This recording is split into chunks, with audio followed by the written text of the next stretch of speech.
Vida, desafios e soluções. Capítulo 3. Fatores de insegurança. A criatura astuta. Com variações, narram os mitólogos gregos que a cidade de Corinto, quando em determinado período era governada por Sísifo, apresentava-se árida e desprovida de fontes de recursos para a própria manutenção.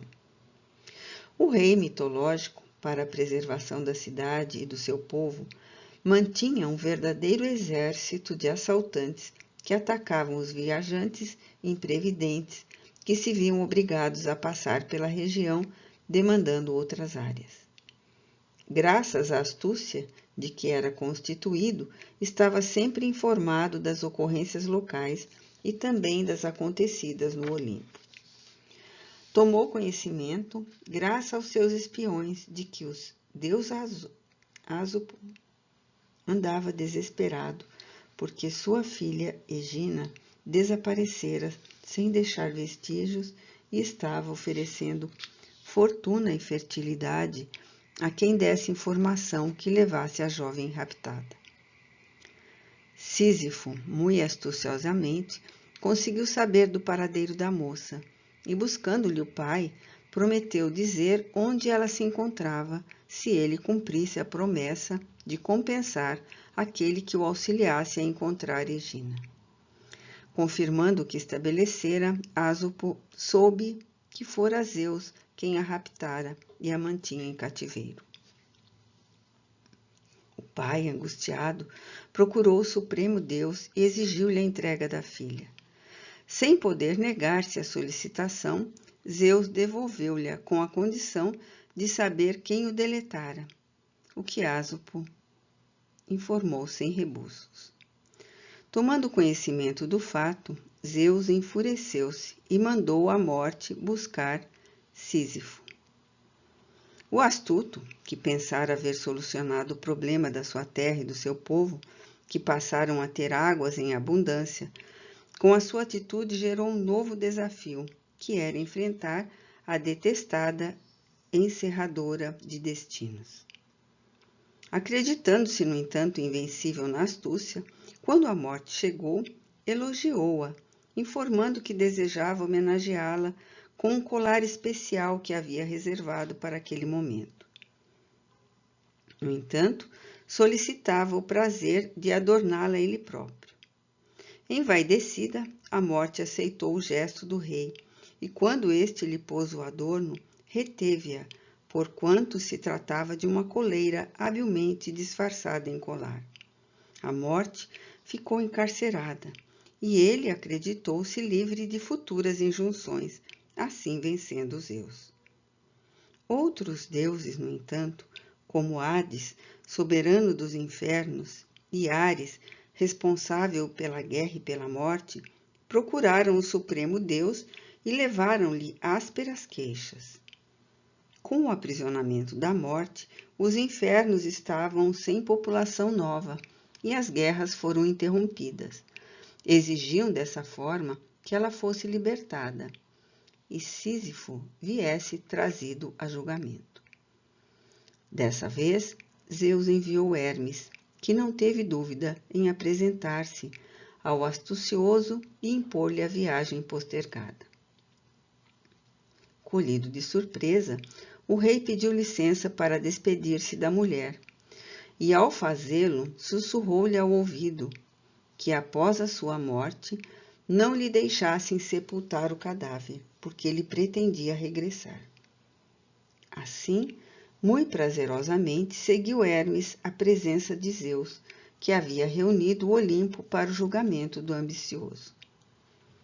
Na oportunidade, diante de todos, antes que lhe fosse aplicada a sentença, Sísifo solicitou a Zeus que o deixasse retornar à terra, porque o seu corpo não houvera recebido as homenagens que são devidas aos reis, particularmente àqueles de procedência mitológica. Ademais, como se podia verificar, ele não se encontrava com o Eidolon, corpo espiritual, exigindo dessa forma o retorno à terra.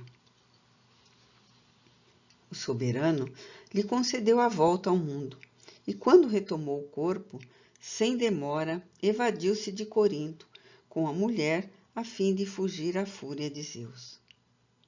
Certamente resolveu um novo desafio, no entanto, gerou um problema muito mais grave que iria defrontar posteriormente.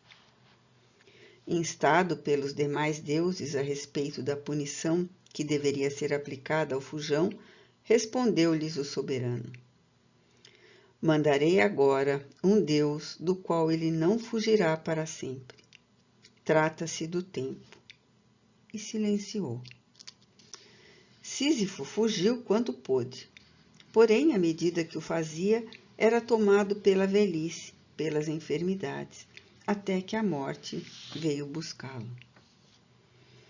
Ao ser apresentado a Zeus, sem qualquer escusa, ouviu a pena que lhe estava reservada, por haver tentado burlar as leis, fugir à justiça. Deveria conduzir uma pedra de grandes proporções montanha acima, até colocá-la no acume, para evitar diminuição de movimento no trabalho quando lhe adviesse o cansaço. Foi destacada uma Irínea para fustigá-lo com um bidente.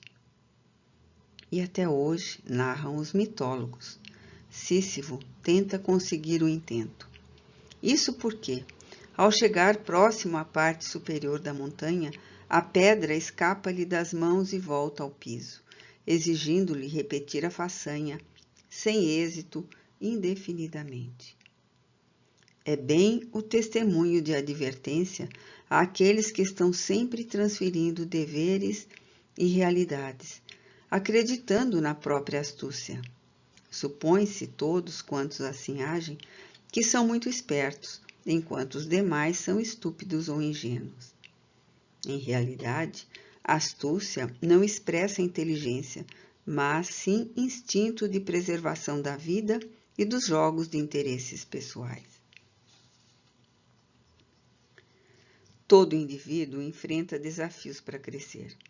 A própria existência terrestre é um permanente convite ao esforço. A melhor solução para enfrentar problemas é tentar resolvê-los nas suas fontes, evitando-se as atitudes que os postergam, trazendo-os de volta mais complicados. O que não é feito hoje, amanhã estará, por certo, mais difícil de ser conseguido. Quando se resolve mal um problema, ele dá surgimento a outro, que lhe é resultado ou retorna mais desafiador. Por isso, somente as atitudes corretas, baseadas na honradez e na lealdade, conseguem resolver em definitivo as dificuldades e as ocorrências desagradáveis do percurso. O indivíduo imaturo sempre adia soluções na ilusão de que amanhã as possibilidades serão melhores do que as de hoje, fugindo ao enfrentamento com a consciência e o dever.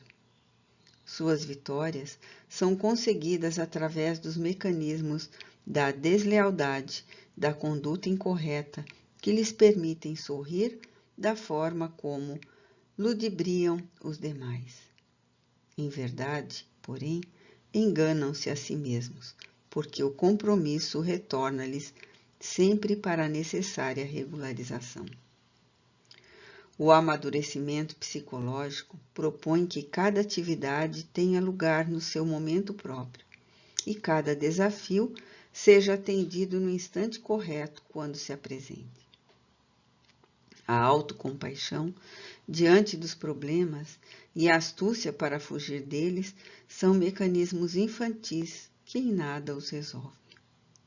Problema solucionado significa patamar vencido e novo desafio de crescimento adiante, porque assim a constante da vida humana em seu sentido de evolução.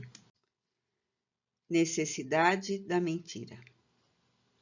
Os remanescentes da fase de mendacidade permanecem no adulto imaturo, levando-o ao prosseguimento da distorção da realidade, de modo que lhe agrade aos sentidos, gerando, em consequente, situações vexatórias que o fazem sofrer e aos demais, após o que liberado do que poderiam ser resultados infelizes, mesmo prometendo-se que não voltará a reincidir no vício, no condicionamento da mentira. Repete a experiência desagradável.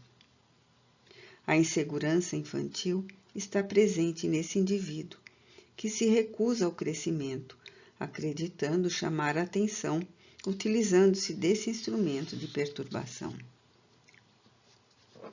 A mentira deve ser rechaçada sob qualquer forma em que se apresente, em face dos prejuízos morais que provoca, levando à maledicência, à calúnia e a todo um séquito de terríveis distonias psicológicas e éticas no comportamento social. O mentiroso é alguém enfermo, sem dúvida. No entanto, provoca desprezo em razão da forma de proceder, tornando sua palavra desacreditada, mesmo quando se expressa corretamente, o que nem sempre acontece.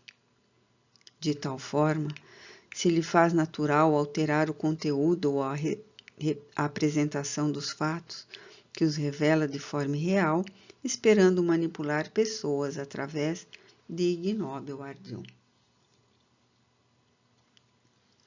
As raízes da mentira estão no lar mal formado, instável, onde a insegurança era substituída pela compra dos valores que a fantasia disfarça. Além desse fator, os conflitos da personalidade induzem ao comportamento da fantasia em fuga neurótica da realidade, que constitui ao paciente um verdadeiro fardo que não gosta de enfrentar. As coisas e os acontecimentos para ele devem ser coloridos e sempre bons. Assim, quando não ocorre, o que é normal, apresenta-se-lhe assustador, parecendo ameaçar-lhe a paz e levando-o ao mecanismo da falsificação do acontecimento. Tornou-se tão habitual o fenômeno da distorção dos fatos que se criou a imagem da chamada mentira branca, isto é, aquela de caráter suave que não prejudica, pelo menos intencionalmente, e evita situações que se poderiam tornar desagradáveis, caso fosse dita a verdade. A face da verdade é transparente e nunca deve ser ocultada. Na história da humanidade, as grandes lições sempre foram apresentadas de forma poética, simulada, velada, a fim de sobreviverem os tempos e terem o seu significado interpretado conforme os parâmetros de cada época. Em todos os séculos, como o Vedanta, a Bíblia, o Zend-Avesta, o Corão, para nos referirmos a apenas alguns dos grandes livros espirituais, passando pela literatura de Homero, de Virgílio, de Ovídio, de Horácio, de Dante. São assim os contos, as suras, as parábolas, as histórias, os koans. Apesar da forma, a verdade ressalta no conteúdo dessas narrativas levemente escondida, de modo a preencher o entendimento daqueles que as ouviram dos seus autores, bem como tornar-se fácil narrá-las à posterioridade, que delas todas se vem beneficiando no transcurso dos milênios. Há quase sempre, nos indivíduos, uma reação psicológica contra a verdade. Deseja-se sempre ouvi-la, porém, como se assevera popularmente, dourando-se a pílula, isto é, escamoteando-a.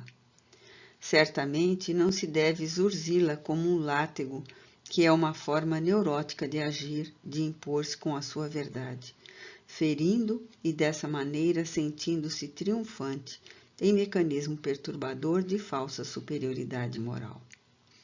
Todo aquele que assim procede é portador de grave complexo de inferioridade inconsciente, que se exibe como autoridade e fiscal da fragilidade humana. A verdade deve ser ministrada com naturalidade, suavemente, sem alarde, sem imposição, mas também sem ser falseada, sem perder a força do seu conteúdo. O mentiroso desculpa-se, incidindo no erro e acusando as demais pessoas que parecem não o entender, fugindo à responsabilidade das suas informações alteradas. Uma disciplina e vigilância rígida na arte de falar, procurando repetir o que ouviu como escutou, o que viu conforme ocorreu, evitando traduzir o que pensa em torno do assunto que não corresponde à legitimidade do fato, são de vital importância para o encontro da realidade. A terapia da boa leitura, dos hábitos saudáveis no campo moral, sem pieguismo nem autocompaixão, produz resultado relevante e reajusta o indivíduo à harmonia entre o que pensa, vê, ouve e fala. Não há, portanto, necessidade de mentir, e quando isso ocorre, defronta-se um distúrbio de comportamento que precisa ser corrigido. A filosofia budista, entre outros ensinamentos nobres, mostra as 7 linhas da conduta saudável, estabelecendo os itens ideais do bem proceder, dos quais destacamos apenas pensar corretamente, falar corretamente, agir corretamente. No pensamento, portanto, tem lugar o planejamento de tudo. Dessa forma, se deve pensar com correção, falar com correção, de modo a se poder agir com correção. Por isso, a vida familiar deve ser um lugar de segurança emocional, de realização total, e não o reduto, onde se vão descarregar o mau humor e as tensões do cotidiano. Uma criança de 7 anos indagou a sua genitora, profissional de televisão, porque ela sempre se apresentava sorrindo na tela do aparelho, enquanto em casa estava sempre aborrecida e enfesada. Surpreendida com a indagação, a senhora respondeu que na televisão ela ganhava para sorrir. Diante da resposta, a filha, que a amava, indagou-lhe esperançosa: "E quanto a senhora quer ganhar para sorrir também em casa?" Os filhos são mais do que reproduções do corpo.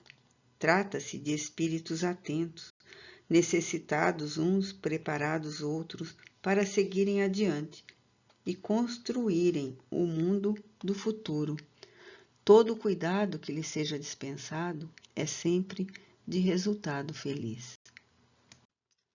Afetividade conflitiva. Entre as condutas perturbadoras, convém seja destacada a afetividade conflitiva como de relevância, apresentada pela criatura humana que, desajustada emocionalmente, expressa todos os seus tipos de realizações mediante estados de desequilíbrio, gerando novas ansiedades, insatisfações e desajustes. A carência afetiva e a insegurança normalmente produzem comportamentos antinaturais, instáveis, que chamam a atenção de forma desagradável.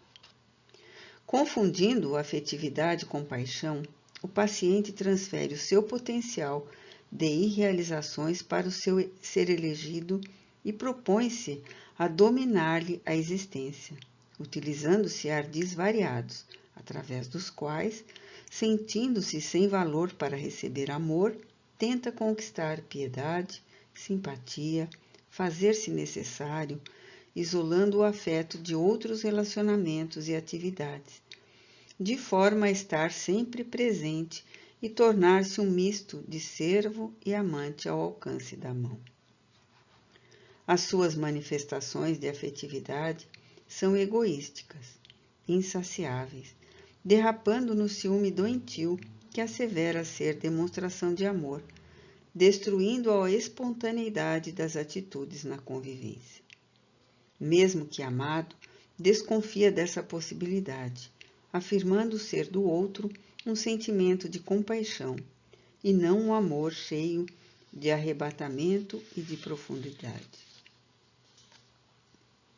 sempre almeja dedicação exclusiva, até o asfixiar da pessoa escolhida, que perde a personalidade sob o jugo implacável desse algoz afetivo.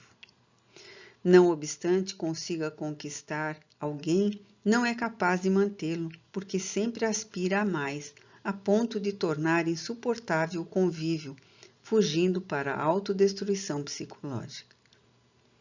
Suas maneiras são artificiais, sua preocupação única é cercar o ser querido com demonstrações cansativas do que se diz ser o amor que devota, não compreendendo que o outro tem inquietações próprias e anseios diferentes dos seus, e nem sempre está disposto a suportar a asfixia que lhe é imposta. A criatura nasceu para ser livre, e por isso mesmo o amor é sentimento que liberta, proporcionando paz e alegria. Quando manifestado por exigências descabidas, deperece e morre. O amor tem infinita capacidade de compreender e de tolerar, de ser franco e honesto, nunca diminuindo quando em dificuldades, por dispor de recursos nobres para eliminar os impedimentos e incompreensões. Um relacionamento saudável é feito de diálogos e coerência de comportamentos, de lealdade na forma de ser e autenticidade na maneira de viver, de tal forma que a presença do outro não inibe, antes agrada, preenchendo os espaços sem as imposições habituais de tomá-los. A pessoa nem sequer se dá conta de como o outro ser é-lhe importante, até o momento em que lhe sente a ausência, experimentando a profundidade afetiva e o significado daquele a quem ama. Quando a afetividade se apresenta através de uma pessoa insegura, torna-se tormentosa, cansativa, e aquele que parece amado sente-se bem quando longe do seu controlador emocional. Por sua vez, o atormentado olha todos quanto estimam o seu elegido como adversários ou competidores, invejosos ou dificultadores da sua planificação e felicidade. As raízes dessa conduta estão na infância solitária maltratada que foi vivida conflituosamente e transferiu para o futuro as aspirações de dominação para ter, em vez da afirmação pessoal para ser. Na fase infantil, sentindo-se desamada, a criança chamava a atenção pelo choro, pela insubordinação, pelo fingimento, que transferiu para a idade adulta, dissimulando o que pensa e o que faz, em razão dos recursos mentais de que dispõe. A libido funciona nesses casos sob estímulo equivocados, quando o indivíduo passa de um estado de posse ao de perda, agigantando-se e desejando o outro, submetendo-se a situações humilhantes, desagradáveis, sem importar-se, desde que atenda o ego em angustiosa desesperação. Quase nunca relaxa quem assim se comporta, vivendo de suspeitas e procurando provas do que pensa, por isso exigindo sempre mais abnegação, paciência e demonstrações de amor que espera receber, sem satisfazer-se. Essa afetividade patológica requer terapia cuidadosa, a fim de que o paciente adquirir a tranquilidade perdida e a autossegurança necessárias para poder amar sem conflitos.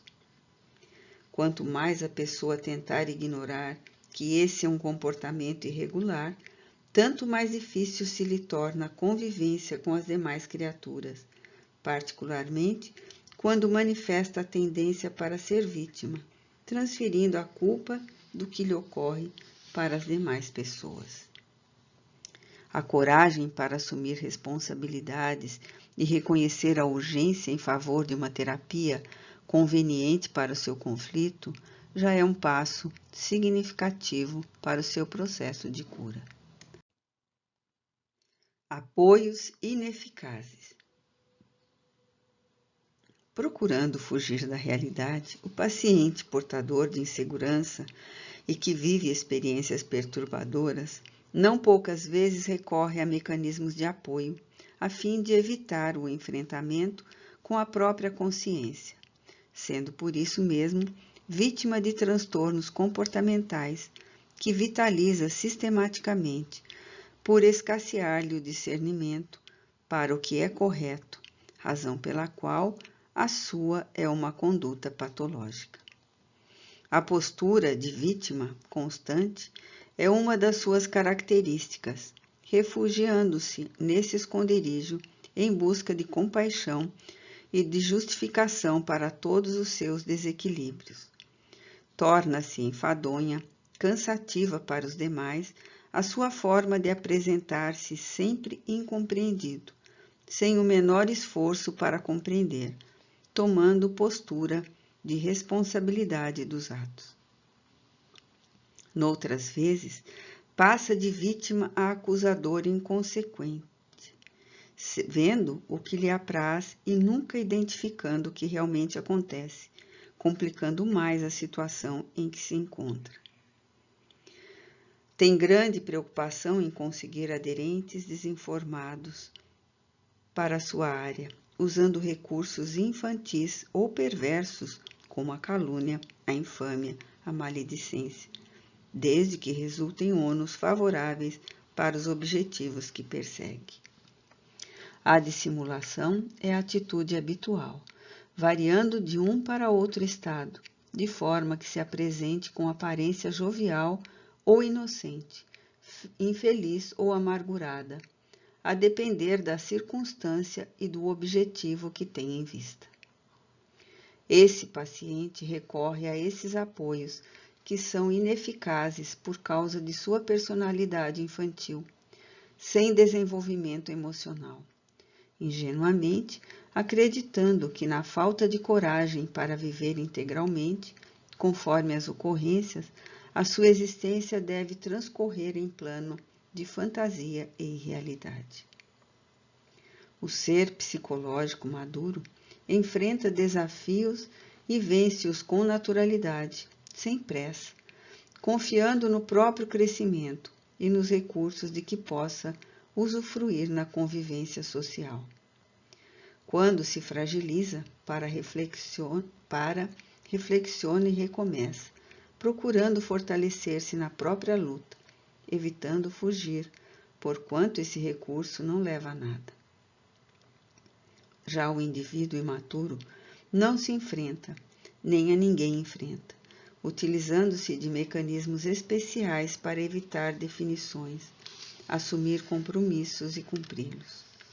Outras vezes, tem facilidade para comprometer-se, como forma de postergar decisões e soluções, transferindo, porém, sempre a realização. Serão necessários muitos esforços do paciente para libertar-se dessa tendência de recorrer a apoios ineficazes, porquanto perigosos, resolvendo-se pelas atitudes definitivas, mesmo que a preço de esforço e luta. Em qualquer situação, ser-lhe-á sempre exigido trabalho, que o seja, portanto, quando para o êxito e não para a transferência, para o momento em vez do futuro, para a verdade e a libertação em detrimento da fantasia e da ilusão que se dissipam, deixando no ar em maior insegurança emocional e real.